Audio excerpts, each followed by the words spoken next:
नमस्कार, news world के खास कार्यक्रम इनसाइड राजतंत्र में आपका स्वागत है। मैं हूं अविनाश। इनसाइड राजतंत्र में हम बात करेंगे राजनीति और ब्यूरोक्रेसी के फैसलों की इनसाइड जानकारी की। खुलासा करेंगे कि आखिर इन फैसलों के अंदर के क्या कारण हैं। हमारे साथ रहेंगे न्यूज वर्ल्ड के पॉलिटिकल एडिटर उमेश निगम। तो शुरू करते हैं खबरों की इनसाइड स्टोरी का सिलसिला।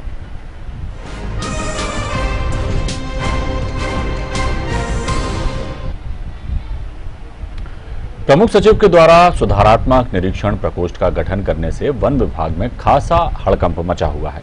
विभाग के कर्मचारी और अधिकारी प्रमुख सचिव के इस फरमान को अपना अपमान बता रहे हैं। वन विभाग के अमले का कहना है कि गैर तकनीकी व्यक्ति को प्रमुख सचिव ने तकनीकी कामों की जांच पड़ताल की जिम्मेदारी सौंपी है, जबकि प्रमुख सचिव ने अपने आदेश में बताया कि विभाग में होने वाली आर्थिक गड़बड़ियों को रोकने के लिए सुधारात्मक निरीक्षण प्रकोष्ठ का गठन किया गया है। इसी विषय पर विस्तार से जानकारी देंगे हमारे पॉलिटिकल एडिटर उमेश निगम। उमेश जी, ये जो जिस तरह का नवाचार कह लें या जो इन्होंने गठन किया है, गुणात्मक सुधार हो इससे, लेकिन अब उस पर ही विरोध के स्वर मुखर हो रहे हैं। क्या है ये पूरा मामला दरअसल? अविनाश जी, ये जो प्रमुख सचिव फॉरेस्ट हैं, उन्होंने आदेश जारी किया है और इसमें वित्तीय सलाहकार विभाग में पदस्थ हैं, वित्त विभाग से प्रतिनियुक्ति पर आते हैं, वो इसके मुखिया होंगे। और ये विभाग में ये पहला अवसर है जब इस तरह का कोई निरीक्षण प्रकोष्ठ का गठन किया गया है इन सारी चीज़ों को देखने के लिए।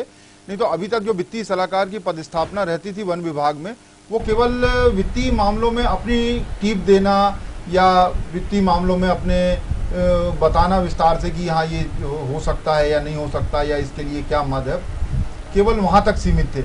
लेकिन अब जो वन विभाग के प्रमुख सचिव हैं वर्णवाल जी, तो अशोक वर्णवाल, इन्होंने ये एक नई परंपरा शुरू करी है कि वन विभाग में सारे कामों की, चाहे वो खरीदी का मामला हो या लेखा से जुड़ा हुआ मामला हो या भौतिक सत्यापन से जुड़ा हुआ मामला हो, ये निरीक्षण प्रकोष्ठ जो है वो सारा कुछ जांच पड़ताल करेगा। और इसमें एक जो मतलब बड़ी बात ये है कि इसमें जो वो सारी जांच रिपोर्ट तैयार करेंगे वो सीधे जो प्रमुख सचिव को रिपोर्ट करेंगे। यहाँ ना पीसीसीएफ को बताया जाएगा कुछ या कोई जानकारी या किसी और वन विभाग के अमले को या अधिकारी को जो ऊपर है, ये केवल और केवल जो है प्रमुख सचिव को रिपोर्ट करेंगे। ये प्रमुख सचिव ने ये जो देखा जाए जिस तरह से आदेश जारी हुए अपने लिए कि विभाग के अंदर क्या हो रहा है, सारी चीजों को बारीकी से मॉनिटरिंग करने के लिए मॉनिटरिंग करने के लिए तो इसको लेके जो विभाग का अमला है, विभाग के अमले की कई तरह से आपत्तियां हैं। विभाग के अमले का कहना है कि ये तकनीकी जो पदस्थापनाएं, सारे अधिकारी रेंजर से लेके ऊपर जो आईएफएस अधिकारी होते हैं वो सारे तकनीकी वो हैं और काम भी सारा तकनीकी है। तो उसमें जो है वित्त विभाग के अधिकारी जो हैं वो जांच पड़ताल करेंगे, ये सारी चीज करेंगे। तो ये गलत है कि तकनीकी अमले की जांच गैर तकनीकी आदमी करें। इसके अलावा जो वन विभाग के अफसर हैं, उनका ये भी कहना है कि वन विभाग के अफसरों के पास जो इंटरनल ऑडिट होता है और कैग की मैकेनिज्म भी बनी हुई है, तो फिर इस प्रकोष्ठ का औचित्य क्या है?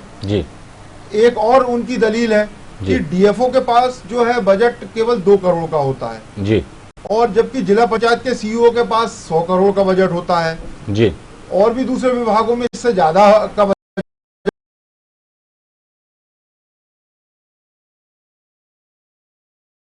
रहता है।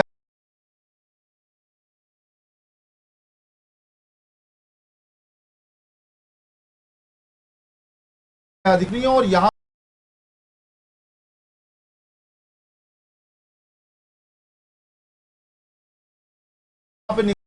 उमेश जी, कहीं ना कहीं उन्हें आपत्ति है, ऐतराज है इस पर, लेकिन कहीं ना कहीं कुछ तो है जिसकी वजह से प्रकोष्ठ बनाना पड़ा प्रमुख सचिव को। कुछ तो ऐसी अनियमितताएं देखी गई होंगी, सुनी गई होंगी, शिकायतें मिली होंगी, उसके बाद ही इस तरह का प्रकोष्ठ बनाकर एक निगरानी करने के लिए ये चर्चा की गई और कहीं ना कहीं कार्रवाई का जो है डंडा ना चल जाए, ये भय भी हो सकता है अधिकारियों में। क्या कहेंगे? जी हाँ अविनाश जी, बिल्कुल सही है। वन विभाग हमेशा से चर्चाओं में बना रहता है। वहाँ तरह तरह के जो गड़बड़ियाँ हैं, घोटाले हैं, वनों से जुड़े हुए, चाहे वो अवैध शिकार से जुड़ा हुआ मामला हो या अवैध कटाई से जुड़ा हुआ मामला हो या अवैध उत्खनन से जुड़े हुए मामले हों, ये बहुत चर्चा में बने रहते हैं और बहुत सारे जांचें भी चल रही हैं ईओडब्ल्यू में, लोकायुक्त में, इसके अलावा और भी कई प्लेटफॉर्म पे जांचें चल रही हैं। जी। तो प्रमुख सचिव जो पत्र है उसमें तो देख के यही लगता है कि प्रमुख सचिव की मंशा है कि विभाग में जो भी काम काज चल रहे हैं, जो भी गतिविधि चल रही हैं या जो गड़बड़ियां चल रही हैं, तो उस पे अंकुश लगाया जा सके और काम काज पे निगरानी बनी रहे, जिससे काम में सुधार आए। तो प्रमुख सचिव की नजर से देखा जाए तो इसमें सुधारात्मक बातें की जा रही हैं जी। और वन विभाग के अमले का मानना है कि उनके ऊपर एक जो व्यक्ति को बिठा दिया गया है वो नजर रखेगा जी। और सब काम, यदि अविनाश जी काम काज सब साफ सुथरा है, सब कुछ सही है, तो कोई डरने की बात भी नहीं होना पड़ता है जी। क्या डर है कि यदि बनाया है जी। इसको यदि अच्छे रूप में देखें कि वन विभाग में जो भी गड़बड़ियां हो रही हैं वो सामने आएंगी, कोई एक और जो है जो प्रकोष्ठ बनाया गया है वो नजर रखेगा और गलतियां बताएगा। ये इसको व्यवस्था दोष की तरह ना देख के वो अपने प्रतिष्ठा का प्रश्न बना लिया है वन विभाग के अफसरों ने जी कि ये जो प्रकोष्ठ बनाया गया है, तो इस पर और क्या वो चाहते क्या है कि प्रकोष्ठ ना बने? अब इसको लेकर कोई और आगे की कार्रवाई की जा रही है? जी हाँ, इसमें कार्रवाई तो अभी कुछ नहीं की जा रही है निचले अमले के द्वारा, क्योंकि ये जो प्रमुख सचिव के द्वारा आदेश जारी कर दिया गया है, लेकिन अंदर ही अंदर विरोध के स्वर जरूर उठ रहे हैं और इसमें कर्मचारी नेता जरूर कुछ बात ऊपर तक करने का मन बना रहे हैं और अधिकारियों का भी जो संगठन है वो भी ऊपर तक बात करने का मन बना। आने वाले समय में इस मुद्दे को लेकर जो है मामला गर्मा भी सकता है और विरोध के स्वर जो हैं अभी अंदर ही अंदर मुखर हो रहे हैं, आगे और ज्यादा बाहर भी आ सकती हैं ये सब बातें। जी हाँ, बिल्कुल ये गरमाएगा मुद्दा अभी आने वाले दिनों में और ज्यादा। जी अविनाश जी, अगली खबर पर चर्चा करेंगे। सामाजिक सरोकार से जुड़ी एक प्रशासनिक खबर और है। राज्य सरकार ने सामाजिक न्याय विभाग से जुड़ी 2 योजनाओं के मामले में एक बहुत अच्छा निर्णय लिया है। शासन के इस निर्णय से निःशक्त लोगों और विधवा महिलाओं को सीधे तौर पर फायदा होगा। दरअसल इन दोनों के लिए सामाजिक न्याय विभाग विवाह प्रोत्साहन योजना संचालित करता है। योजना का लाभ देने के लिए समय सीमा का बंधन रखा गया था, जिससे हितग्राही योजना के लाभ से वंचित रह जाते थे, लेकिन अब ऐसा नहीं होगा। इसी विषय पर विस्तार से जानकारी देंगे हमारे पॉलिटिकल एडिटर उमेश निगम। उमेश जी, पहले क्या कुछ सीमा तय की गई थी उम्र की और क्या कुछ इसमें नियम थे और अब किस तरह से नियमों को शिथिल किया गया है या सुविधाओं में क्या इजाफा किया गया है, ये तफसील से बताएं। अविनाश जी, इसमें उम्र की कोई शिथिलता नहीं दी गई है। इसमें आवेदन करते थे, इसमें एक्चुअली क्या है 2 योजनाएं हैं। एक निःशक्त विवाह प्रोत्साहन योजना है, इसमें दिव्यांग जो व्यक्ति होते हैं उनके विवाह के लिए राज्य सरकार ने एक योजना बनाई है और इसके अलावा एक कल्याणी विवाह प्रोत्साहन योजना है जो विधवा महिलाएं होती हैं उनके दोबारा विवाह के लिए और इन सब के लिए बनाई है। तो उसमें भी ये दोनों योजनाओं में प्रोत्साहन में राशि भी दी जाती है और विवाह के लिए जो सरकार के द्वारा और भी दूसरे इंतजाम है योजनाओं के तहत जो भी उसमें है तो वो सब भी किया जाता है। तो इसमें जो अभी तक का प्रावधान ये था कि आवेदन किया जाता था इस योजना के तहत जो हितग्राहियों के द्वारा, चाहे वो निःशक्त जन विवाह योजना के तहत हो या फिर कल्याणी विवाह योजना के तहत, तो इसमें जो समय सीमा दे दी जाती थी कि इस समय सीमा में ही आवेदन करना है। कई बार ऐसा होता था कि जो पात्र हैं जो उस योजना में आ रहे हैं पूरी तरह से तो वो समय सीमा में नहीं दे पाते थे, किसी कारणवश उनकी कई व्यक्तिगत मजबूरियां होती थी या कोई और परेशानियां होती थी या समय पे नहीं पहुंच पाते थे तो आवेदन नहीं कर पाते थे, तो उसके चलते उनको अपात्र घोषित कर दिया जाता था। जब वो अपात्र हो जाते थे तो उनको योजना में अच्छी खासी जो राशि मिलती है और विवाह करने में जो भी सुविधाएं मिलती हैं वो सबसे वो वंचित हो जाते थे। और ये काफी गरीब लोग होते हैं जो योजनाओं में लाभ लेते हैं। तो इसके लिए प्रमुख सचिव जो हैं सामाजिक न्याय विभाग के, इन्होंने एक बहुत ही मार्मिक पत्र लिखा सभी कलेक्टरों को और विभाग के आला अफसरों को कि इसमें मानवीय आधार रखते हुए निर्णय लिया जाए। यदि कोई पात्र हितग्राही समय सीमा में किसी कारणवश नहीं दे पा रहा है और वो पात्र है तो उसको समय सीमा के बाद भी कंसीडर करें और योजना में शामिल करें और योजना का उसको लाभ दें। तो ये एक अच्छी योजना है। इसके अलावा अविनाश जी बताऊंगा कि विभाग बहुत सारी कई योजनाएं चलाता है। समग्र सामाजिक सुरक्षा पेंशन योजना भी है। इसके अलावा जो इंदिरा गांधी राष्ट्रीय विधवा पेंशन योजना है, पेंशन दी जाती है इसमें जरूरतमंद लोगों को। मुख्यमंत्री कन्यादान विवाह योजना है, राष्ट्रीय परिवार सहायता कल्याण योजना है। यहाँ तक कि अंत्येष्टि के लिए भी सहायता दी जाती है। ये सामाजिक न्याय जी। विभाग ही इस सब काम को देखता है। लेकिन एक बात और भी देखने में आई है और कई बार खबरें भी प्रकाशित होती हैं उमेश जी, कि इस तरह की योजनाएं तो गरीबों के लिए कल्याण के लिए चलाई जाती है, निःशक्त जनों के कल्याण के लिए चलाई जाती है, और आपने बताया भी कि उसमें मानवीय पहलू भी अब देखने की कोशिश की गई। लेकिन कई बार जो है देखने में आता है कि योजना का लाभ बहुत सारे पात्र हितग्राहियों को नहीं मिल पाता, अपात्र लोगों के नाम जोड़ दिए जाते हैं, कई बार इस तरह की खबरें भी आती हैं। तो ये तो रही बात कि इन जो पात्र लोग हैं उनको सुविधाएं देने के लिए, लेकिन एक मॉनिटरिंग भी होना चाहिए कि ताकि कोई पात्र व्यक्ति छूटे भी नहीं, और इस तरह की कोशिश की जाना चाहिए कि अपात्र किसी भी तरह से अपना फायदा उठा के दूसरों का हक ना मार सकें। इसके लिए भी कोई कदम उठाया जाना चाहिए, क्या कहेंगे? जी हाँ अविनाश जी, बिल्कुल सही कहा आपने। और हालांकि विभाग ने इसके लिए कई बैरियर बनाए हुए हैं, कई चेक पॉइंट बनाए हुए हैं कि किस तरह से गड़बड़ियों को पकड़ा जाए, किस तरह से अपात्र जो हितग्राही आ जाते हैं या अपात्र लोग आ जाते हैं जिसके चलते पात्र हितग्राहियों का हक मारा जाता है, तो इस सबको रोकने के लिए काफ़ी कदम उठाए हैं। कई बार इसमें जो फर्जीवाड़ा हो रहा था पेंशन योजनाओं में या और दूसरी कल्याण की योजनाओं में, उसमें धरपकड़ भी हुई, बहुत सी चीज़ें सामने आई। लेकिन जो है हर विभाग की योजनाओं में कहीं ना कहीं कोई माफिया या कहीं ना कहीं कोई इस तरह का एक गिरोह जो सरकारी अमले की मिली भगत के साथ इन सब कामों को अंजाम देता है, वो कहीं ना कहीं सक्रिय हो जाता है और इस तरह के काम को अंजाम देता रहता है। विभाग के इसमें विभाग के जो अमला होता है, अधिकारी और कर्मचारियों का, उनकी भी बहुत बड़ी मिली भगत होती है जो अपात्र लोगों को योजना का लाभ मिलने लगता है। हालांकि इसकी धरपकड़ होती है जब कभी शिकायतें आती हैं, विभाग वो करता है। लेकिन जो प्रमुख सचिव हैं वो जरूर इसमें कई कदम उठा रहे हैं, जैसे अभी विवाह योजना में उठाया, तो ऐसे इसमें भी धरपकड़ के लिए वो निरंतर जांच के लिए भी कहीं ना कहीं कुछ निर्देश जारी करते थे। बिल्कुल जरूरी भी है, कोशिश यही की जानी चाहिए, क्योंकि सरकार की मंशा यही रहती है कि ज़्यादा से ज़्यादा जो है जो गरीब हैं उनके कल्याण के लिए जो योजनाएं चलाने का मकसद ही यही होता है कि ज़्यादा से ज़्यादा लोगों को इसका फ़ायदा मिल सके, और ख़ासतौर से कम कोई भी पात्र व्यक्ति जो सरकार की योजनाएं हैं उनसे वंचित ना रह जाए।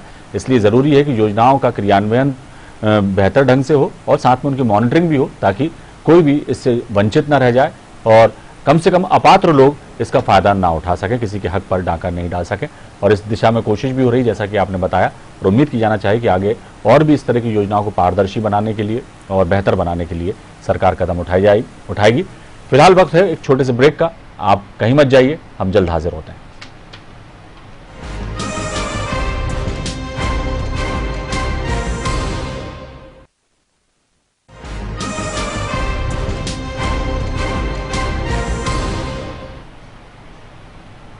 ब्रेक के बाद हम हाजिर हैं। अब बात करेंगे राजनीतिक मुद्दों पर। महापौर के चुनाव के लिए कौन सी प्रणाली अपनाई जाए, इस मुद्दे को लेकर भाजपा संगठन और विधायकों के बीच खींचतान मची हुई है। महापौर और अध्यक्ष का चुनाव प्रत्यक्ष या फिर अप्रत्यक्ष प्रणाली से कराया जाए, इसको लेकर भाजपा संगठन और विधायकों में एक राय नहीं बन पा रही। महापौर और अध्यक्ष के चुनाव प्रत्यक्ष प्रणाली से कराए जाने के लिए राज्य सरकार द्वारा जारी किए गए अध्यादेश की समय सीमा भी समाप्त हो रही है। इसी खींचतान के बीच महापौर और अध्यक्ष के चुनाव प्रत्यक्ष प्रणाली से कराए जाने को लेकर भी विधानसभा में सरकार विधेयक नहीं ला पाई। अब इन चुनाव को यदि प्रत्यक्ष प्रणाली से कराया जाता है तो सरकार को एक बार फिर अध्यादेश लाना होगा। लेकिन इस बीच नगरीय निकाय चुनाव की आचार संहिता लग गई तो सरकार महापौर और अध्यक्ष का चुनाव प्रत्यक्ष प्रणाली से करवाने के लिए अध्यादेश भी नहीं ला पाएगी। इसी विषय पर पूरी जानकारी देंगे हमारे पॉलिटिकल एडिटर उमेश निगम। चुनाव महापौर और अध्यक्ष के प्रत्यक्ष प्रणाली से हो या अप्रत्यक्ष प्रणाली से हो, इसको लेकर हमेशा से ही सियासत होती रही है और इस बार भी वही सब कुछ देखा जा रहा है। लेकिन कई कुछ, जैसा हमने अभी खबर में बताया कि यदि आचार संहिता लग गई तो बहुत कुछ सरकार नहीं कर पाएगी। क्या कुछ ये मसौदा है और क्या सरकार की कोशिश है, इसके विषय में बताइए। अविनाश जी नगरीय खासकर नगर निगम और नगर पालिकाओं में, नगर निगमों में महापौर के और नगर पालिकाओं में अध्यक्ष के जो निर्वाचन है वो डायरेक्ट कराए जाते थे। लेकिन जब प्रदेश में कांग्रेस की सरकार काबिज हुई तब उस समय मुख्यमंत्री कमलनाथ ने कैबिनेट ने ये निर्णय लिया कि जो है नगर निगमों में महापौर का और नगर पालिकाओं में अध्यक्ष के चुनाव जो है वो अप्रत्यक्ष रूप से कराए जाएंगे। मतलब ये कि पार्षद जो हैं उनमें से किसी एक को चुना जाएगा, पार्षदों का चुनाव होगा और उनमें से किसी एक को इसके लिए निर्वाचित किया जाएगा कि वो महापौर होगा और वो अध्यक्ष होगा जी। तो इसका बाकायदा विधानसभा में विधेयक आया और ये निरस्त कर दिया गया कि डायरेक्ट इलेक्शन होंगे महापौर के और अध्यक्ष के। ये कांग्रेस सरकार ने जी। फिर वो पार्षदों से ही निर्वाचन कराने के पक्ष में थे, क्योंकि अधिकांश नगर निगमों में जी जो है वो भाजपा के ही पार्षद माफ कीजिएगा महापौर बन रहे थे जी। तो उनका ये मानना था कि पार्षद से बनेंगे तो कांग्रेस के ज्यादा आ जाएंगे जी। जब ये हो गया उसके बाद भाजपा की शासन काबिज हुआ तो भाजपा सरकार ने जी अध्यादेश के माध्यम से उस विधेयक को निरस्त किया और जो है उसमें ये कर दिया कि प्रत्यक्ष प्रणाली से जी महापौर और अध्यक्ष का निर्वाचन होगा जी। अब उसकी ये जो लागू हुआ था अविनाश जी, ये पिछले साल 26 सितंबर को 2020 को ये अध्यादेश लाया गया था जी कि अप्रत्यक्ष प्रणाली से जी नहीं होगा, प्रत्यक्ष प्रणाली से होगा, सामने सीधे डायरेक्ट इलेक्शन होगा जी। अब इसकी समय सीमा 26 मार्च जी को पूरी हो रही है जी। विधानसभा में ये विधेयक आना था जी, विभाग के द्वारा पूरी तैयारी कर ली गई थी जी, लेकिन विधानसभा में ऐन मौके पर यह विधेयक प्रस्तुत नहीं हुआ जी और 10 विधेयक पारित हुए जिसमें नगरीय प्रशासन विभाग का संपत्ति कर से जुड़ा एक विधेयक भी पारित हुआ। हालांकि ये सारे जो 10 विधेयक पारित हुए ये पहले से अध्यादेश के माध्यम से वो लागू थे जी। मात्र विधेयक पारित हुए जिससे उसको हरी झंडी मिली, जो कंटिन्यू आगे वो चलते रहे जी।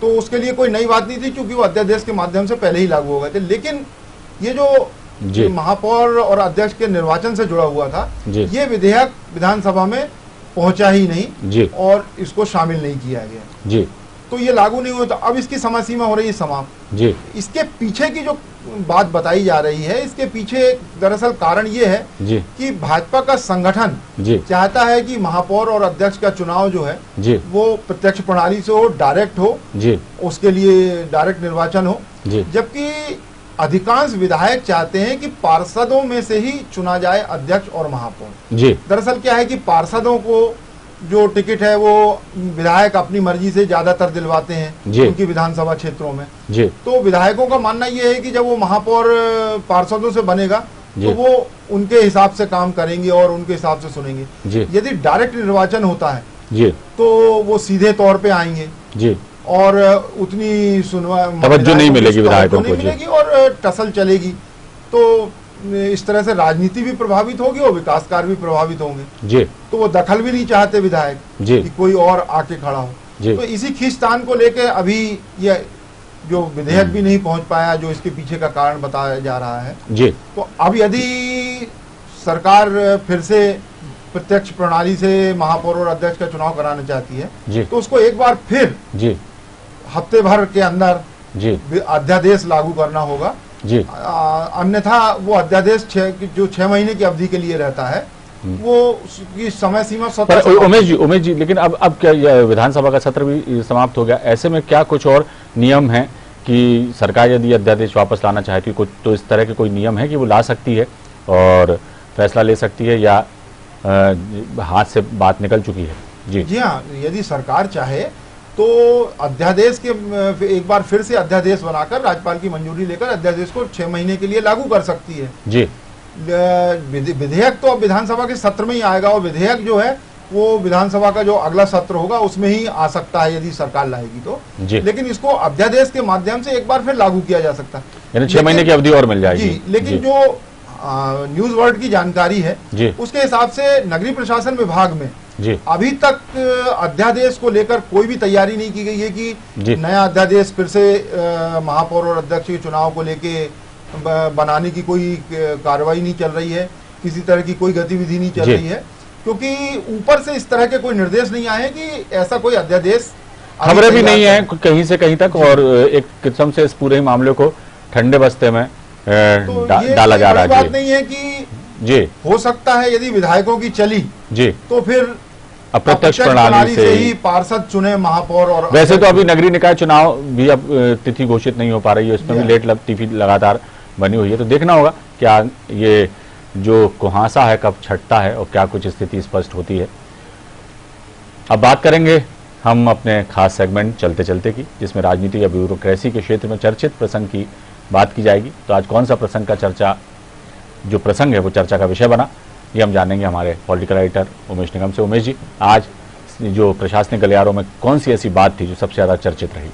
अविनाश जी, जी जो राजधानी परियोजना है, कैपिटल प्रोजेक्ट भोपाल में, जी उसके जो अधिकारी हैं जी वो खासे चिंतित नजर आते हैं आजकल, जी और वो गाए बगाए कहते भी हैं इस बात को लेकर। दरअसल मुख्यमंत्री शिवराज सिंह चौहान जो है प्रतिदिन सुबह जब भोपाल में होते हैं तो भोपाल में वृक्षारोपण करते हैं जी और भोपाल में नहीं होते हैं तो कहीं और करते हैं जी। तो ये जो वृक्षारोपण करवाने की जो जिम्मेदारी है जी वो भोपाल में कैपिटल प्रोजेक्ट को मिली हुई है जी। अब ये कैपिटल प्रोजेक्ट के जो अफसर हैं अविनाश जी, जी इनको मुख्यमंत्री के वृक्षारोपण से कोई दिक्कत नहीं है। वो उसके जी। लिए सुबह ही 15 पूरी तैयारी कर लेके लेते पहुंच हैं। जाते हैं और जी। सारी तैयारी रहती है और वो खुशी खुशी चले जाते हैं, खुद भी वृक्षारोपण करते हैं। जी उनकी चिंता इस बात को लेके है जी कि जो वृक्ष मुख्यमंत्री के द्वारा लगाए जा रहे हैं जी, उनमें से कोई एक भी पौधा मुरझा कहीं मुरझा ना जाए या कहीं उखड़ ना जाए या कुछ और ना हो जाए, जी तो वो खासा चर्चा का विषय बन जाए। तो इसको लेके वो खासे परेशान रहते हैं।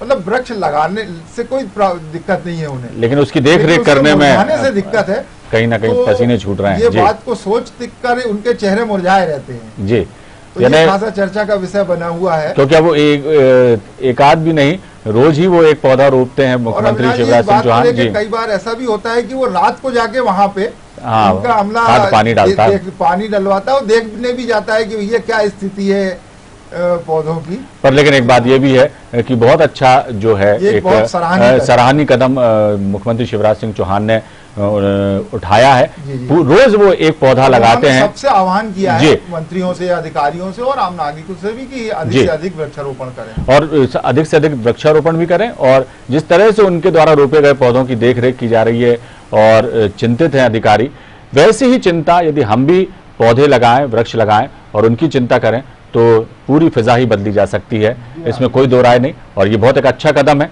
और सबको इसका अनुसरण करना चाहिए, यह ऐसा मैं मानता हूं। तो बहुत बहुत शुक्रिया उमेश जी इस तमाम जानकारी के लिए। तो इनसाइड राजतंत्र में आज बस इतना ही। कल फिर मिलेंगे राजनीति और ब्यूरोक्रेसी के कुछ नए फैसलों की इनसाइड स्टोरी के साथ। तब तक के लिए मुझे दीजिए इजाजत। नमस्कार।